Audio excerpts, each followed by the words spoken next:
think it's really happening and open your eyes, but you find you're just sitting kind of normally. So these are called hallucinations, or just distortions of perception. And they're nothing good and they're nothing bad, and you shouldn't get sort of try to get startled by that. Sometimes it's a very pleasant feeling. You might, I like that, but if you try to attach to it or try to hold it or manipulate it in any way, you won't be able to probably, and you get disappointed. So these things, they come and they go like everything else. Everything arises because of a cause and condition. We might not always know what that is, but in this case, it's just the onset of a deeper level of meditation when the mind is relaxing its neurotic grip on what it's doing, and it relaxes and is more accepting of things that are coming and going. Then that again, as it starts to change or interfere with the normal perceptual processes of our brain and consciousness. I'm just saying that in case it happens, to try not to read too much into it or get worried about it, or even try to hold it. Or you might see light, like a little pinprick of light in the mind, or like somebody has turned up a dimmer switch, so it looks like a light is in the mind. Again, these are just signs that the mind is starting to relax. That's all. And it may or may not happen. It doesn't happen to everybody. Now, so far, last day or two, we've been trying to cultivate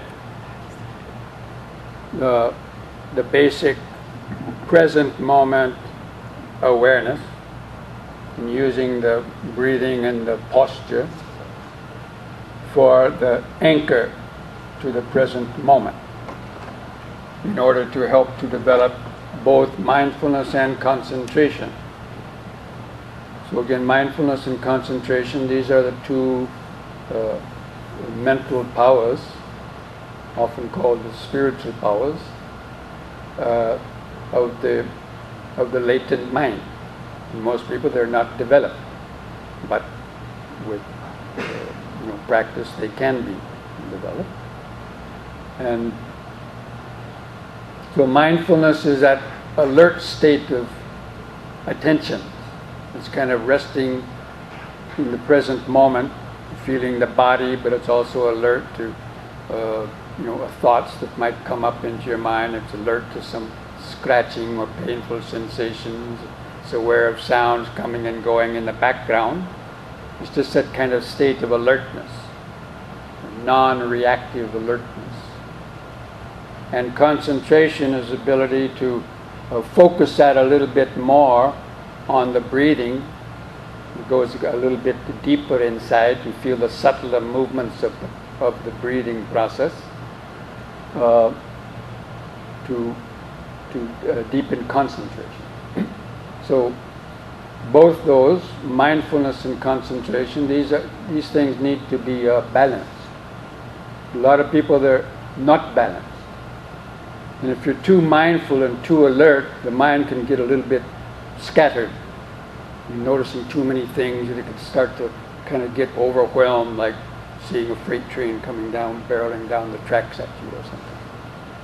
But it's the concentration that helps to hold that, temper that.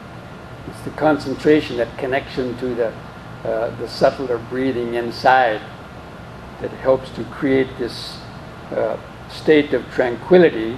So even though there's a barrage of things happening to us, the mind is not getting disturbed by it.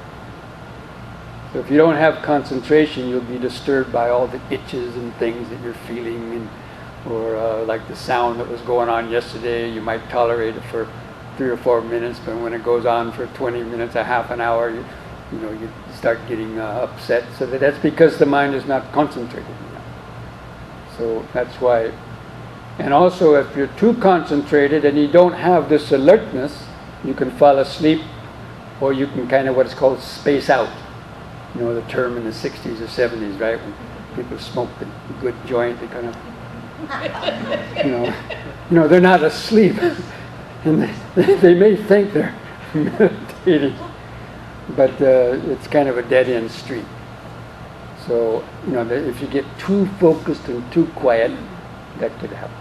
That's why you need to kind of have both working for you in order to have to develop a powerful kind of laser beam quality of the awareness is not being distracted.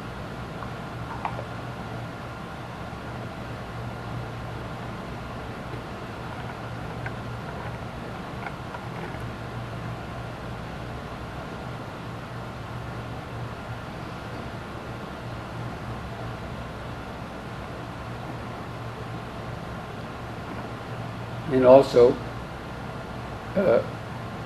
no two meditations are probably going to be the same, especially in the beginning.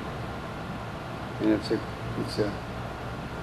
usually what happens when a beginner, they, by either this grace or by whatever, or after meditating, you're finally starting to get some concentration. You might have what you call a good meditation. People are using these terms, good meditation and bad meditation. But really you shouldn't use those terms because it creates these kind of polarities, these dualities. Basically, it is what it is. But what happens when the mind does gain a deeper concentration, that means you're able to follow the breath for longer periods without getting lost, and some of these signs arise, like this nice, pleasant feelings and so on. The mind can say, that's enough for me.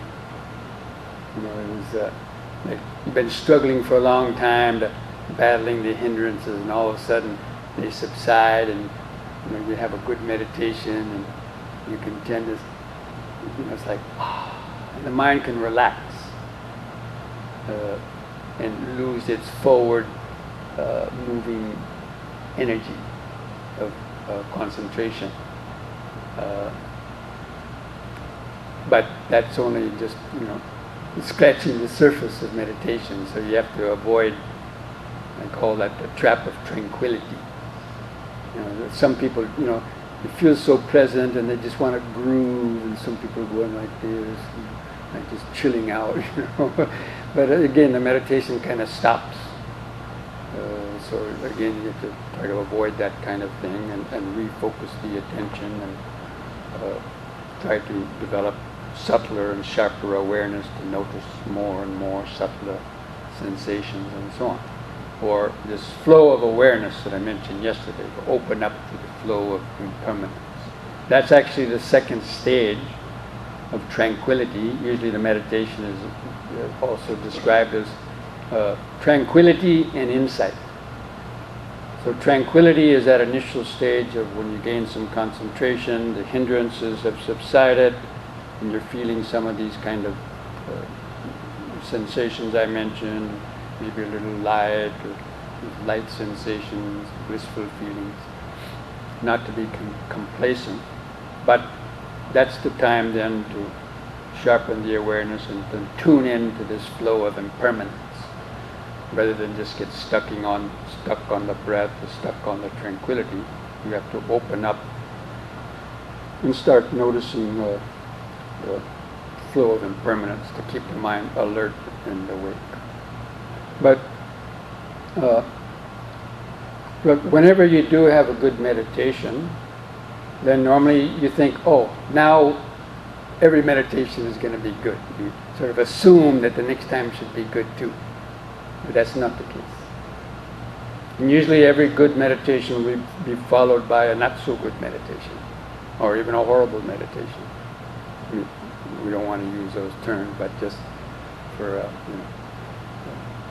comparison. And that's because when you reach a level of tranquility, that means it's like something has pushed your mind down. The defilements of restlessness and negative thoughts and also the concentration acts as a kind of, pushing those thoughts down into the unconscious. So now you're feeling these lighter, pleasant feelings. But what that does, also it kind of, pressures the top of the unconscious, just to use these terms, like scratching the top of the unconscious mind to release the pressure that's underneath. That means the pent up and the repressed anger, greed, restlessness, whatever. And then they will come up to, cause some disturbance. So the next time you meditate, you might hit a wall of resistance, or just negative mind, and, or anger, or stuff like that. It's just these pockets, what I call pockets of karma, pockets of repressed thoughts and memories and so on, being released, and that they need to be released.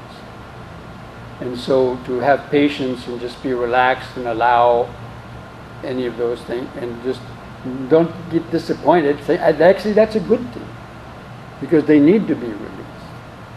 Those are the things that have been affecting our life, our whole life, are all these deep level trapped pockets of karma, greed, hatred, delusion, ego, jealousy, envy, depression, every kind of emotion. They're sort of trapped down there in the unconscious. And so meditation actually is a process of releasing it. So therefore, if you have a good meditation, don't get attached to it. And not necessarily that you'll have a bad meditation, but if it happens, just to understand, okay, and just have patience, and but know that it's impermanent.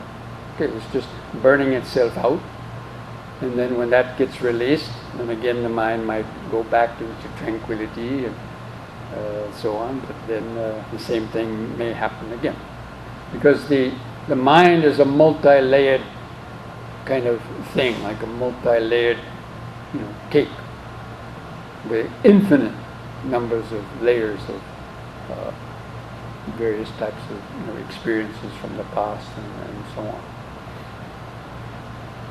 So don't be surprised that anything could happen or arise in your mind, from the goriest kind of images and the most negative mental states to even very blissful and loving thoughts and emotions. All of those are there in the sort of the unconscious mind. Okay, but so this morning I wanted to kind of shift the focus of attention and give you what is called a kind of a body scanning awareness. And the body scan is a technique that's popularized in these Goenka meditation courses, in which you move the attention. They start from the top of the head and move the attention down to the body, feeling all the different changing sensations, and down to the feet. But I normally start at the toes and work up. But anyway, this accomplishes two things. One is, it begins the process of vipassana, because you're tuning into the changing sensations, and you're understanding that all these sensations of this body, it's really just cells, molecules, atoms, and electrons that are constantly vibrating, interacting, producing all these sensations. That's what you feel, basically. And so it's the beginning of cultivating this type of, we call, insight, even if it's kind of intellectually, but it's based on what you're starting to feel. But it also incorporates concentration. So, like, I'll have you focus your attention on your feet, for example. So you try to isolate the feeling of your feet in the mind. And if there's two, you can do one at a time if you want, but you could also kind of just, in general, be aware of both at the same time. But of course, if you focus on one at a time, you might feel more sensations there. but it takes more time. But anyway, so keeping the ability to keep your attention on one particular part, like your toe or your foot, is the concentration. But while you're keeping your attention there, the idea is to feel the little sensations within that. So within your big toe, you might feel the pulse of blood, you might feel it where it touches the toe next to it, you might feel other little sensations, blood pulsing, little prickling, tingling sensations. And that's the alertness, that's the mindfulness. Component of the mindfulness is that alertness, but the concentration is keeping the attention on that spot without the mind wandering. So that's how in this particular technique you're also developing both of those together and balancing. The mindfulness supports the concentration, and the concentration supports the mindfulness.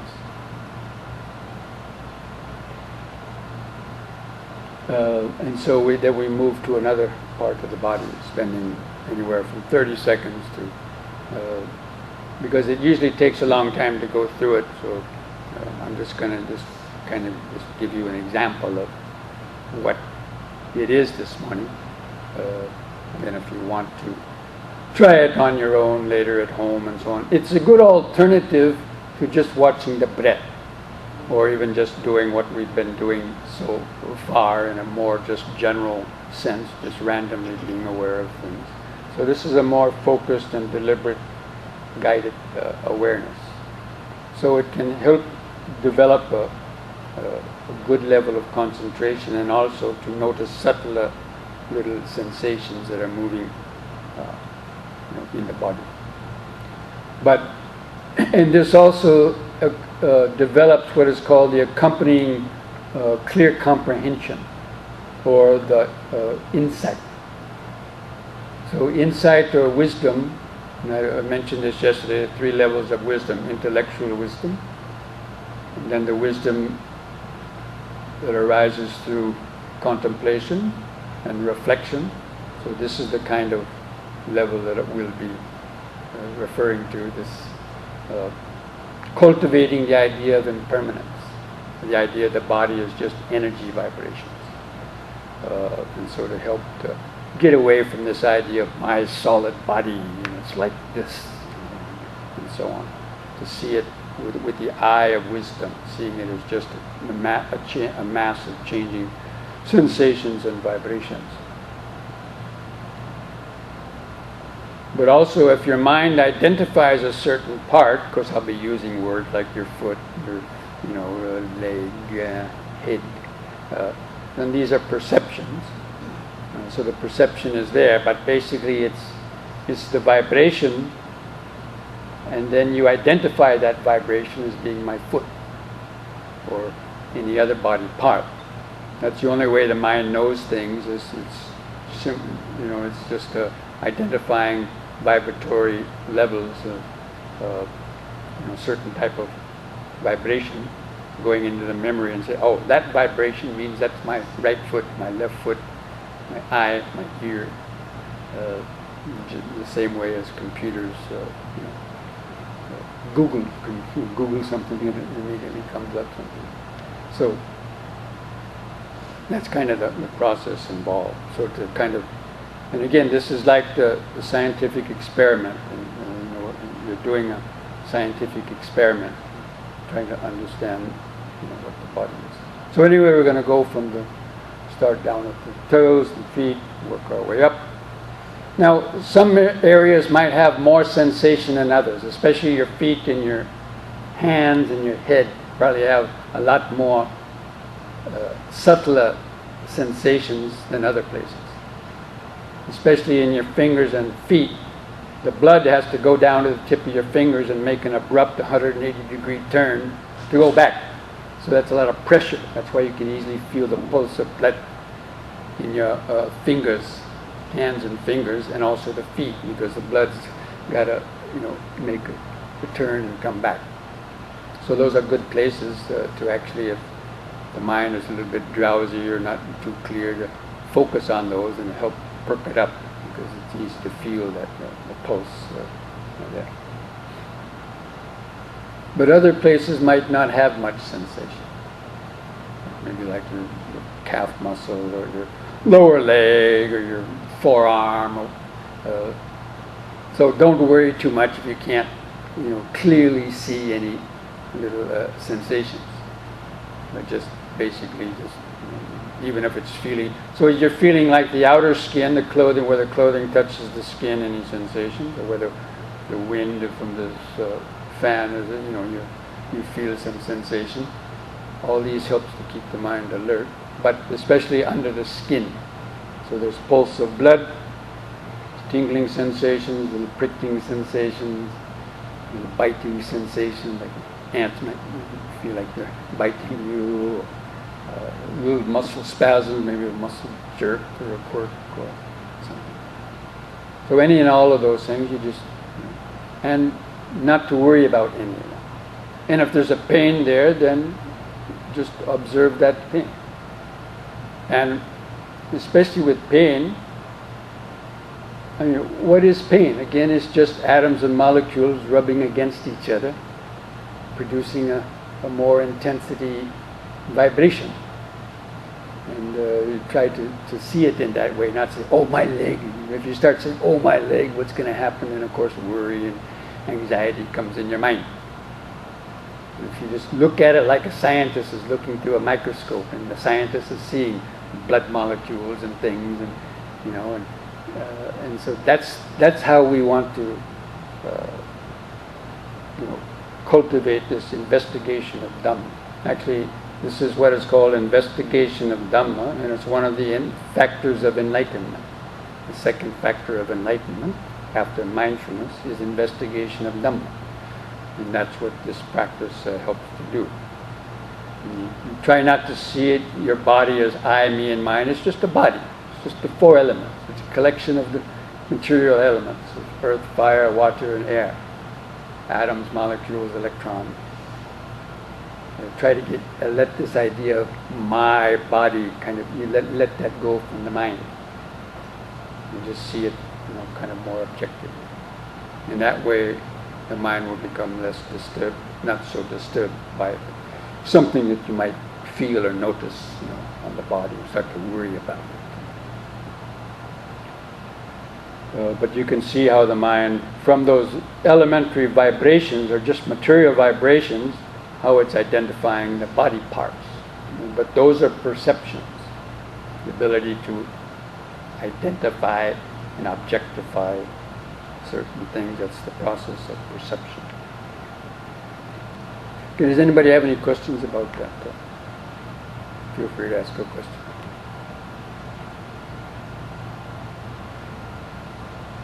Is that clear? There's mud? Okay, we're going to be standing up now and doing a few yoga exercises first, as we've done before sitting down to do that.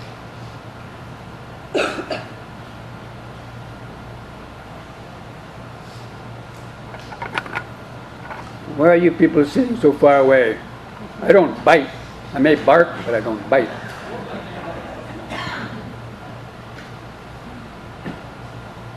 I want to see you if you're starting to go to sleep so I can tell you to wake up.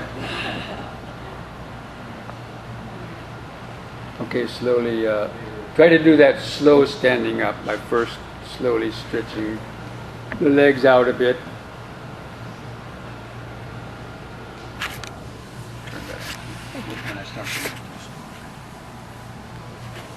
This one do it now when you stand, I'll switch it off.